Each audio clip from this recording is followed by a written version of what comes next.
The Buy Nothing rebellion has finally begun, and I am all in. What if I told you that cutting out 7 specific things gave me more freedom than earning more money ever did? In this world of 2026, everyone is competing, buying and upgrading. I am choosing to refuse. Honestly, once you see what I am about to show you, you might choose to refuse to buy any more too. This is not about being cheap. This is about being free. We live in a time where we are constantly told that we need more to be more. But the truth is that the things you own often end up owning you. Ownership of your time is the only true wealth. Ownership of your peace of mind is the only real luxury. I want you to stay with me for number 5 and number 7, because those two are going to hit home for almost everyone listening. But before we get there, let me tell you about a man named Tyler. Tyler is 34 years old, and he makes $78,000 a year. On paper, that sounds like a solid American income. But Tyler is broke.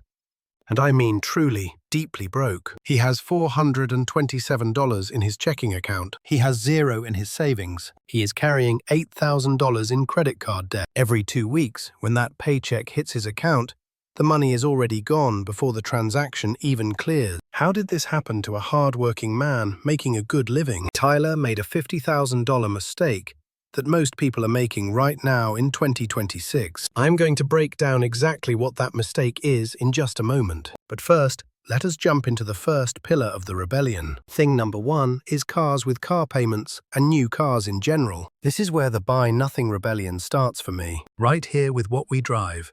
The average new car in America is now over $48,000. That is nearly a down payment on a house in many states. And yet, people are signing up for this like it is a normal part of being an adult. Remember Tyler. His $50,000 mistake was driving a 2025 Audi Q5. It is a beautiful machine with leather seats and a heated steering wheel. But his car payment is $825 every single month. He will be paying that for the next 6 years. That is nearly $60,000 total for a vehicle that lost 20% of its value the second he drove it off the lot. Have you ever noticed how people will fight to have the latest car, but then struggle to build an emergency fund? They say it is only $800 a month, as if that is not a fortune.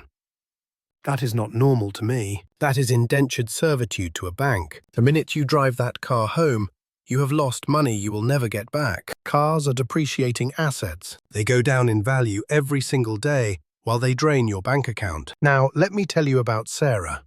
Sarah is also 34, and she makes the exact same $78,000 a year. But Sarah drives a 2017 Toyota Corolla that she bought years ago. She paid it off long ago, and her monthly car payment is $0. That car gets her from point A to point B every single day without drama or stress. She does not have $825 bleeding out of her account every month. Instead, Sarah takes that money and invests it into simple index funds. Because she started doing this 4 years ago, her investment portfolio is now worth over $135,000. She also has $25,000 sitting in a high-yield savings account for emergencies. Same income, same age, but 2 completely different lives. I will take the reliable, paid-for car over the shiny finance trap any day of the week. Financial freedom is the real flex, not a logo on your steering wheel. The second thing I refuse to buy anymore is status symbol items to hang on my body. The rebellion includes no more status watches,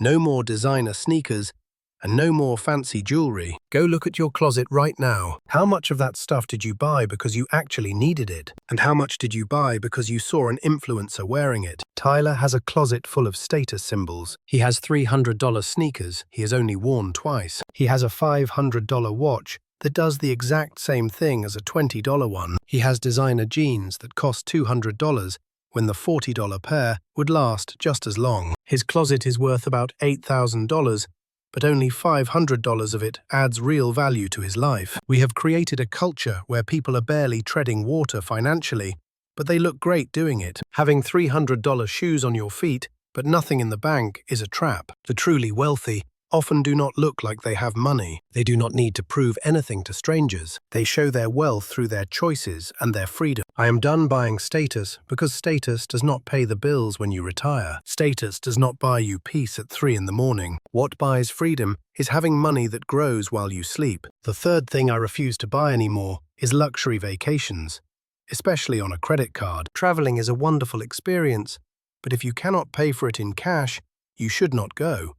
Flying to a tropical paradise just to come home to a financial hangover is not a vacation. It is a mistake. Too many people are financing fun these days. They say they need a mental health break, so they spend $4,000 they do not have. You do not need to go to Bali for a mental health break. You can take a walk in the forest or hike a mountain near your home for free. A vacation should not be an experience you cannot afford just for the sake of an Instagram post. I want my trips to be pressure-free and guilt-free. If I cannot afford it, I wait and I save. That is called patience, a virtue we seem to have forgotten in 2026. Thing number 4 is new phone upgrades. We are all being trained to chase the latest model like it is some kind of progress.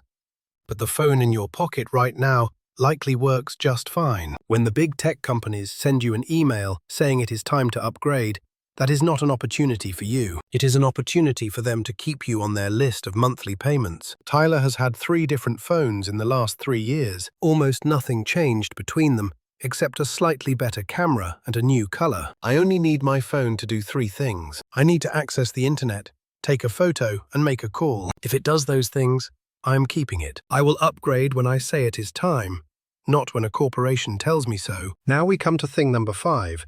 And this one might be difficult to hear. I refuse to buy food delivery services anymore. Let me introduce you to Danny. Danny is 31 and works in marketing. He uses food delivery apps at least 4 times a week. He says he is too tired to cook after a long day. But Danny is paying $20 for a meal that costs $12 at the restaurant. By the time you add delivery fees, service fees, and tips, he is paying double. He spends nearly $100 a week on delivery. That is over $4,000 a year just for the convenience of being lazy. All he has to do is drive 2 miles or take a short walk. Instead, he is paying a massive premium to stay on his couch. That is not freedom. That is waste. I call it lazy inflation. You are literally paying extra to not move your body. The rebellion means cooking your own food and building the discipline to feed yourself. Stop buying convenience and start building wealth. Thing number 6 is subscription services that go unused. Danny has 12 active subscriptions. He has 5 different movie platforms, music, a gym he never visits, and boxes of items for his dog. He only actually uses 2 of them. But every single month, nearly $200 is pulled from his account automatically. He does not even notice it anymore, because it has become background noise. That is over $2,000 a year for things he does not use. Go check your bank statement today. I bet you are paying for at least 3 things you forgot you signed up for. We have been trained to collect subscriptions like they are trading cards. $10 here and $15 there adds up to a mortgage payment over time. The Buy Nothing Rebellion means cutting every service you have not touched in 30 days. If you do not use it, cancel it immediately. Finally, thing number 7. The daily coffee habit. I know this one stings for many of you. Danny stops at a coffee shop every single morning. He spends $6.50 on a specialized drink. 5 days a week, that is over $30. Over a year, that is nearly $1,700. But let us look at the real cost. If Danny invested that money into an index fund with an 8% return, that coffee habit would cost him $36,000 over 10 years. That is not a cup of coffee. That is a car. I am not saying you can never enjoy a treat, but when a treat becomes a daily requirement that costs you thousands, it is financial self-sabotage. Buy a simple coffee press and make it at home for 50 cents. You will save a fortune, and you will own your future. So that is my personal rebellion. I am refusing car payments, status symbols, and credit card vacations. I am done with constant phone upgrades, food delivery, and useless subscriptions, and I am making my own coffee. This is not about deprivation. This is about choosing what matters most. Every time I say no to a useless purchase, I'm saying yes to the life I want 10 years from now. Think about Tyler again. He finally woke up last month. He sold the expensive Audi and bought a used Honda with cash. He cleared out his closet and sold the clothes he did not need. He cancelled 8 subscriptions and stopped ordering food delivery. In just 6 months, he has $11,000 in his emergency fund. For the first time in his life, he is not stressed when he looks at his bank account. Sarah is still doing her thing, driving her old car and watching her investments grow toward $150,000. She is on track to retire early and live a life of true independence. And Danny is making progress too, one cancelled subscription at a time. The Buy Nothing Rebellion has begun. The question is, are you ready to join? The best person to take care of the older version of you is the younger version of you right now. Take good care of yourself and take good care of your future. I am never going back to the way things were. Financial peace is the only luxury I need. Thank you for listening to these truths today. I hope they spark a change in your life as they did in mine. Refuse the trap, embrace the freedom, and start your own rebellion today.